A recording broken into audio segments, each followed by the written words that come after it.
My usual locations today because, well, we get a lot of interference on this channel, and that's something I really don't want to have to deal with today, because one of the things I wanted to mention in the program today is not really so much about politics right now, although we'll come back to that later in the broadcast, but what has happened since the 1970s to Scotland under the control of both Labour and Conservative governments of various types. Now, what I'm referring to here is just how badly the United Kingdom government managed our resources, because while we were stuck in the Union, and remember in the 1970s, nobody ever imagined that Scotland would get anywhere near having a referendum on leaving the Union, and so it was generally accepted that we were kind of stuck with whatever government happened to get elected in England, and of course that's been the case. But what I wanted to talk about was how, first of all, the Labour Party,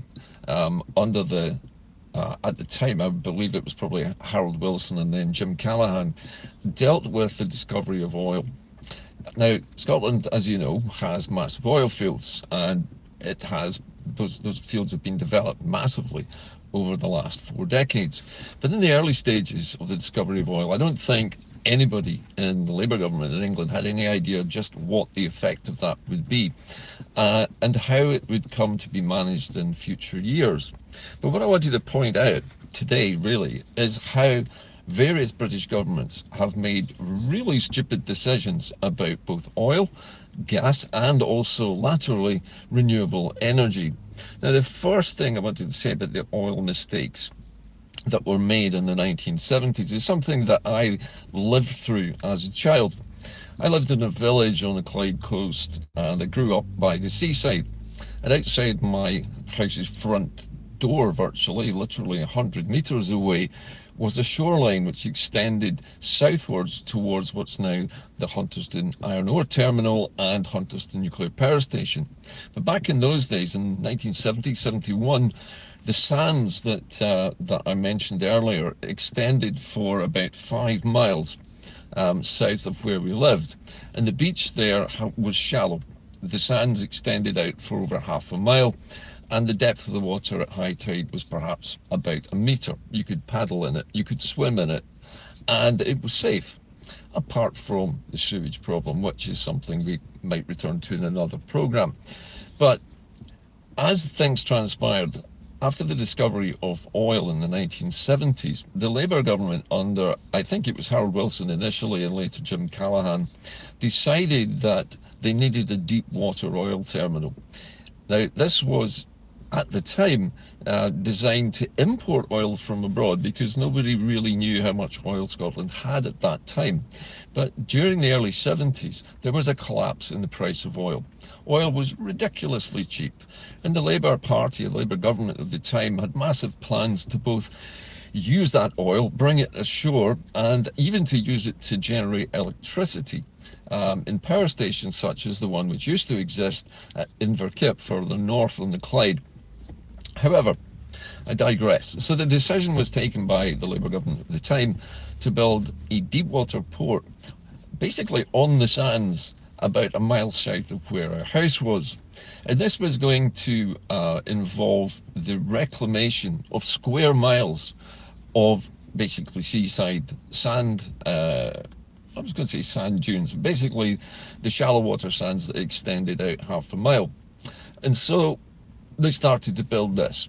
Now, there were action groups in local villages and towns up and down the coast who bitterly opposed this, because it was going to trash an enormously popular area for tourists and holidaymakers who'd like to come down and camp in the sand dunes and swim in the warm waters.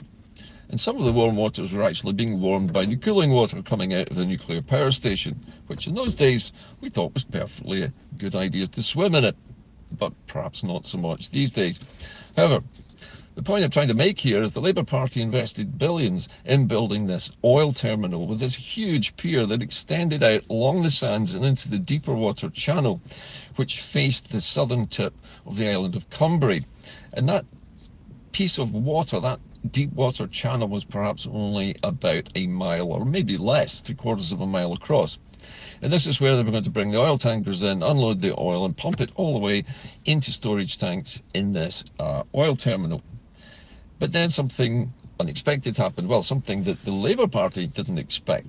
And that was there was an oil crisis and the cost of oil spiraled out of control. And all their plans for oil-fired power stations, oil-fired this, that and the other, suddenly didn't look so good. And so they had to think of something else. And the something else they thought of was, well, let's repurpose this deepwater port to bring in iron ore for Scotland's great steelworks. Fantastic idea. So they converted this long pier, instead of having pipework leading from oil tankers to shore-based tanks, they put in a huge conveyor belt system, again at massive infrastructure cost, which was going to basically carry the iron ore, which sort of looks like crushed red rocks, along miles of conveyor belts into huge piles of standing iron ore, which would just simply be dumped in the open air. After a concerted effort by the local people to try and do something about this horrible eyesore that was being built right in front of our eyes on the beach, we actually managed to get the British government at the time to agree to erect artificial hills with forested areas to screen the view of this horrific looking dump of iron ore piles from general view, so that the remaining part of the beach at least would be a bit more attractive to visitors. So that was built. And then something else happened. The government changed, and we had in the late 1970s a swing away from Labour and to the Conservatives. And of course we all know that Margaret Thatcher won that election back in 1979. And that's when things really started to go wrong for Scottish heavy industries, because as we know, Margaret Thatcher's policy at the time was to completely deindustrialise the whole UK, and to that extent she basically closed every heavy industry in Scotland, and what couldn't be just shut down was sold off. Anything that was worth anything was sold into the private sector. And what that meant was the steel industry suddenly vanished. And all of the infrastructure investment the Labour government had made, and potentially some more investment from the Conservative government, basically was wasted. It was thrown away. Billions of pounds in building a deepwater, first of all, oil terminal, and then iron ore terminal, and an oil-fired power station at Inverkip was trashed. It was money completely squandered in the name of progress, short-term progress, which would return a profit quickly.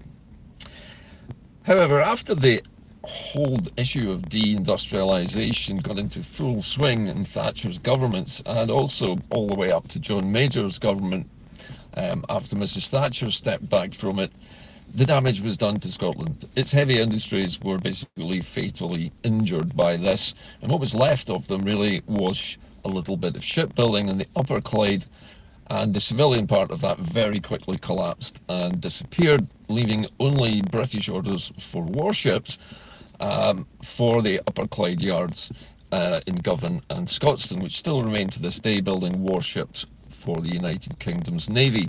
But that was all that was left. As well as the steel industry in Scotland, when that disappeared, that took the car industry with it, and the only remaining big car plant, which was at Linwood between Glasgow and Paisley, was basically dumped as well. And this is something else which was completely lost. British Leyland, which under Labour had been a nationalised car manufacturing industry, quickly vanished. And that left Scotland with no car industry, virtually no civilian ship industry, no steel industry. All of the coal mines closed because the blast furnaces which needed coking coal were shut, and then there was a switch over from coal to gas. Somebody in the Tory party realised quite quickly that not only did Scotland have a vast wealth of oil, but it also came with the additional benefit of lots and lots of natural gas coming up, and that's basically methane, something which you can easily use as a heating fuel. And once that was realised, the Tory party had another wheeze, and that was to build up our reliance on methane as the main fuel for people's central heating in Scotland before privatising it to make as much money as possible for private industries out of it, all part of Mrs Thatcher's globalised neoliberal free market economics. But why was that done? Well, that was done so that the government could benefit from selling off these very profitable industries such as the remaining oil industry and the newly formed British Gas, which, as we all know, was called Scottish Gas for a while here, and then just after that it was all promptly sold off.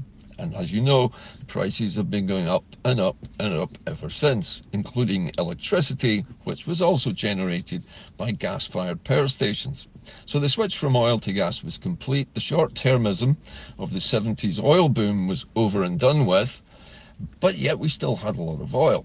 And we had a very large amount, and still do have a very large amount, of untapped natural gas. So how has it been mismanaged? Well, the bonanza of gas and the centralised use of it as a heating fuel has basically made it possible for people to have central heating. In the old days, we had coal fires, which of course were really smoky and polluted the atmosphere, were a bit inconvenient. And then there were the far-flung communities of northern Scotland, the Highlands and Islands, which found it difficult to get natural gas, and so ended up using bottled gas or wood-fired heating systems, or basically stoves. And that's remained largely to this day. There are some relatively far-flung communities in Scotland which do receive natural gas now. But as we all know, the prices of gas and electricity have spiralled out of control under a largely soft-touch regulated British energy market, which allows these newly formed corporations to extract huge amounts of money from you and I, basically, just to keep warm and to have enough electricity to keep our lights on. But more importantly, it's stymied the growth of industries in Scotland who also can't afford these massive energy bills either. So we're trapped in this. Now, as we all know, the latest theft or latest mismanagement of Scotland's energy resources is now concentrating its activities on offshore and onshore wind farms, which produce an embarrassingly large surplus of energy in Scotland. So rather than allowing native Scottish companies to get involved in selling that abroad, the British government promptly leapt on that and have decided to invest in Scotland again, but not for our benefit. The idea is they dress this up as the British government heavily investing in Scottish industries, and what they mean is they're going to invest in massive cables which will carry energy not through Scotland from their offshore and onshore wind farms, but under the sea, under the North Sea particularly, and further south to England, to supply much needed electricity, which is obviously renewable and virtually free once you've set up the wind turbines, to England, which is suffering from a massive energy deficit at the moment. Now, England, it has to be said, is very successful in projecting a fantastic image of itself across the world. And because it projects this wonderful image of milk and honey, you know, basically London is a city paved with gold, there's plenty of room for everybody, and that's attracted a huge amount of inward immigration. Now, much of the immigration in England is actually lawful. These are not people coming over in rubber dinghies. These are people who are coming to England to work, who maybe come from the European Union or America or Canada or Iceland or anywhere else, but they're not coming in rubber dinghies, and they're coming in perfectly legally and being allowed to settle in England. And therefore, England has a population problem. There's virtually no square inch of green space in England that hasn't been built over, or flats have been developed on brownfield sites where there used to be industries. So now they've got too many people, not enough energy, and they never invested in their own offshore wind farms, and so they're going to loot ours instead. And so the mismanagement of our energy industries is just one sign of just how much we are a colony. We're basically a cash cow, and we're an enormous cash cow whose lifeblood is a massive amount of energy flowing through its fictional veins and arteries. And so what England is doing is attaching, well, let's call them figurative leeches to these blood vessels and sucking out whatever they feel like in order to nurture their own communities further south. And we know this is happening. It's obvious it's happening because they put up posts of these lovely diagrams of all these huge gas pipelines, oil pipelines, and now electricity subsea cables, just linking directly from Scotland's energy fields straight to England. Not a penny of this comes back to the Scottish Treasury, unless it's very indirectly via the so-called Barnett consequentials, which is another issue I'll talk about another time, but basically means that Scotland gets precisely 8% of bugger all. And in the case of energy, gets 8% of nothing, maybe even minus 8%. It really gets nothing back for all the energy that is being hoovered out of our offshore energy firms. But not only that, but the profits taken by the energy companies, particularly Scottish Power, which is not Scottish, but is actually owned by Iberdrola, which is a Spanish energy conglomerate.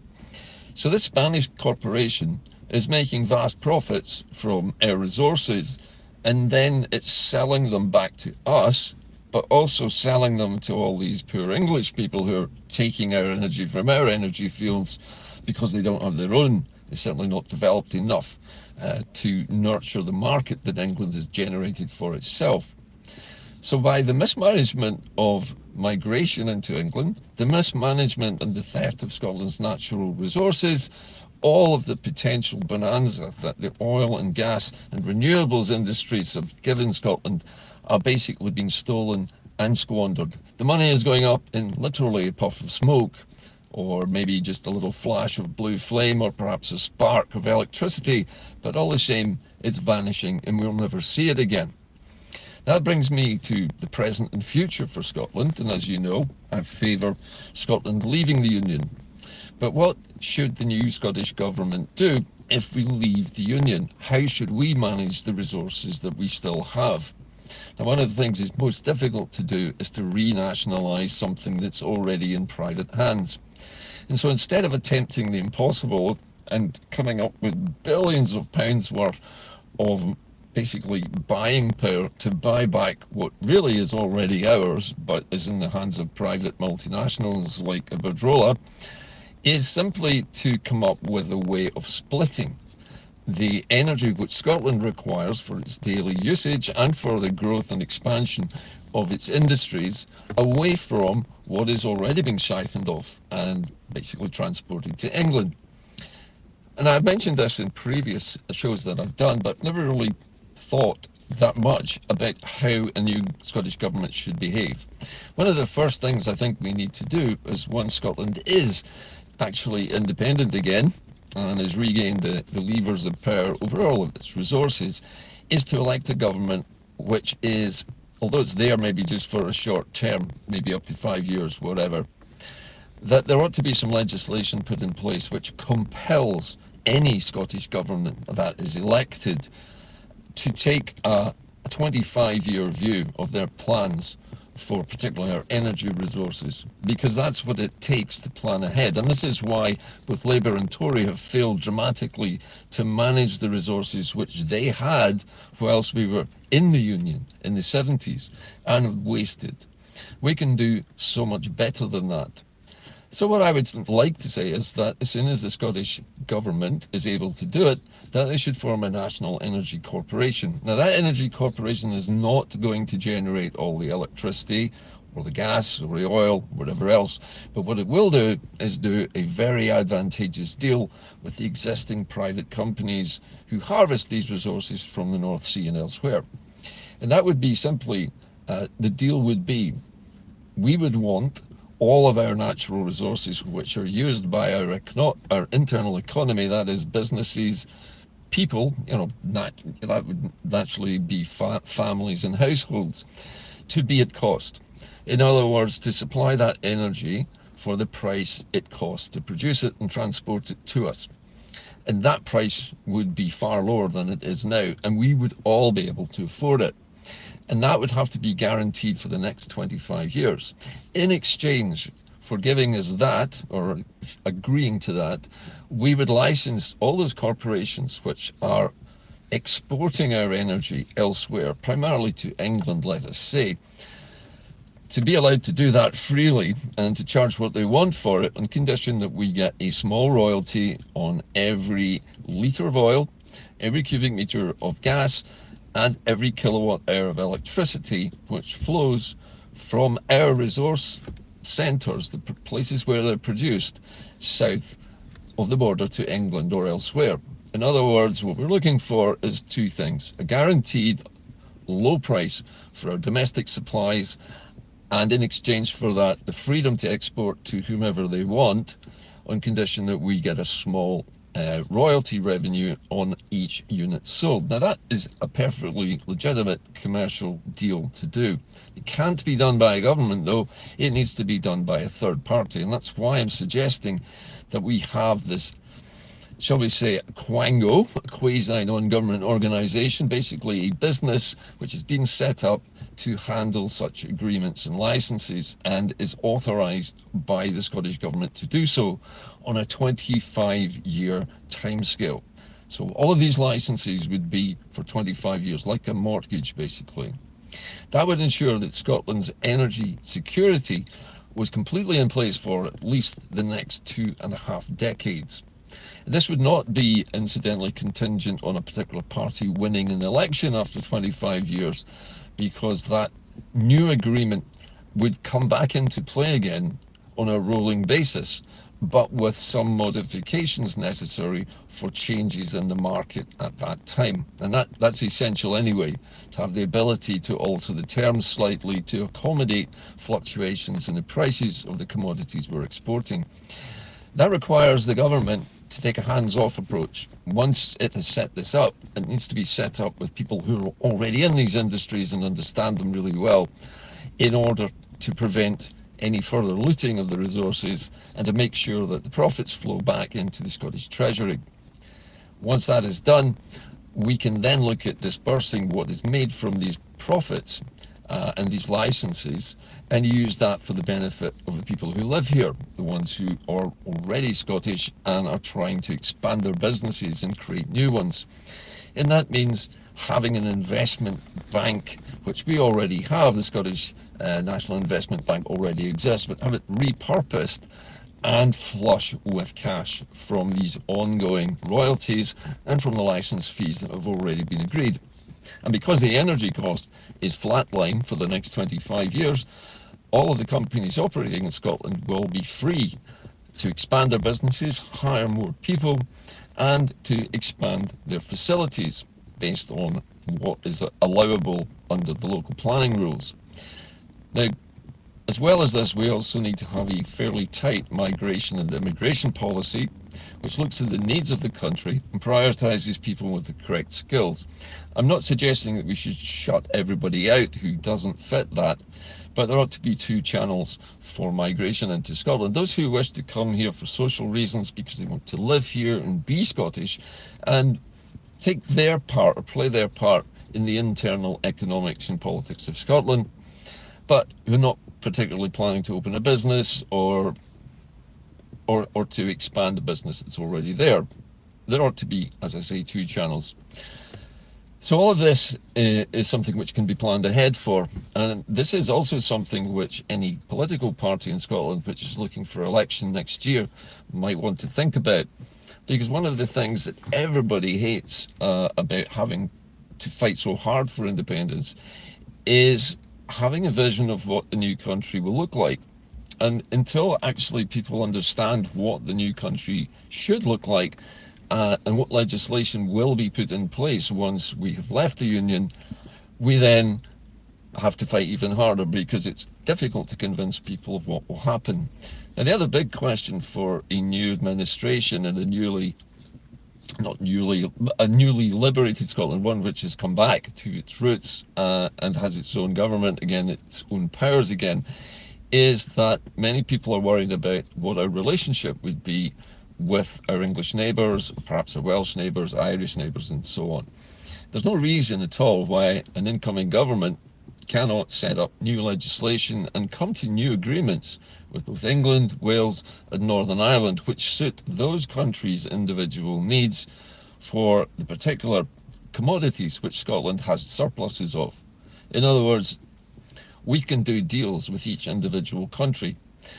And I'm suggesting here actually that even if England and Wales are still technically in the UK, and maybe Northern Ireland too, that Scotland does deals with the independent parliaments of Wales and Northern Ireland as well, so that people there get the benefit of a different deal from that which we might say offer to England, which is far larger and has a bigger population. It maybe has slightly more buying power, but all of these things can be accommodated because people in Scotland know that Wales has a smaller population than Scotland, not much, but about 3 million people. But Wales sadly had all of its coal mines shut. It has a fishing industry, and I believe there will be, or there already is, some wind farm activity off the west coast of Wales, and I'm sure that would increase with time. And it would be nice if Scotland, as a newly independent state, one which has got back its powers, was able to do deals which helped both Northern Ireland and Wales to bring them up to the kind of standard of living and the security that they have within their country to live and work without fear of poverty, so that they are at least on par with us. England is always going to have a higher standard of living simply because of the concentration of wealth there. But now the concentration of wealth in England is going to have to come from England itself. And that means England needs to start investing in its own industries and not relying on the surpluses that it drags out of the Scottish system virtually for free. All of these things, I think, once you think about this, you can begin to see a picture of what the new Scotland would look like. And this is one of the things which I feel very strongly about and have done since the 1970s. When I was very much younger, I think I must have been about 15 or 16, I wrote a lengthy paper on the potential for Scotland's tidal energy system. But in the 70s, I knew that a massive computer system would be necessary to regulate it, and that didn't exist back then. But I postulated a system where it would exist in the future, where all the wind farms and all the tidal energy turbine sites could be linked together in a massive power generating system, which was controlled by one large intelligent computer, which could switch on and off these devices as the need for those resources changed over time. And I still believe that that's something that our Scottish government can and should develop once we have liberated ourselves from British control. And it's something I think would form the backbone of the Scottish economy. And remember, we have lots of other things that we can export, as well as the energy resources. I've mentioned whisky is obviously a big one, but we also have a massive tourism industry. And having another department which is predominantly tasked with rewilding our wild places and restoring the ancient Scottish pine forests, for example, and ensuring that the wildlife in Scotland recovers to the point where people who visit, especially rural Scotland and the mountains, lochs and the islands, get a chance to see this, because it is a big draw. And it would mean that as long as the tourism industry is properly managed, and this is again has to be under the purview of some kind of agency which knows what the local areas and local people need and want from their tourist industry, so that it doesn't clash with the way of life of islanders, fishermen, crofters, and any other rural businesses and communities which might be affected by far too much traffic, for example, coming through on the narrow streets. All of these things can and should be done. But Scotland has a wonderful future ahead of it. And the only reason that we don't have it is because no one yet has had the imagination to start thinking about it. And this is my first attempt to try and communicate all of this to you as a sort of grand plan. There will be more such programs where I try to explain how we can manage other resources, how we can develop our internal economy much more fully so that it's stable and gradually growing, but without ruining the environment in the process, and also, as a part of that business model, rewilding areas and protecting and encouraging the wildlife to recover. In that way, we have an industry which is dedicated to making money. That would be our energy industry. And with that money, we can make sure that nobody is poor. We can support single parent families. We can ensure that children don't slide into poverty. We can improve and rebuild housing stock, which is crumbling at the moment, especially in the social sector. We can do all of those things, but they cannot be done while neoliberal politicians like Keir Starmer are busy trashing everything that was potentially good about previous ideas, about managing the economy better, encouraging growth in the right areas, and protecting, and not just protecting, but enlarging the wild spaces of Scotland and in some places in Northern England as well, and Wales. So it can be done, it should be done.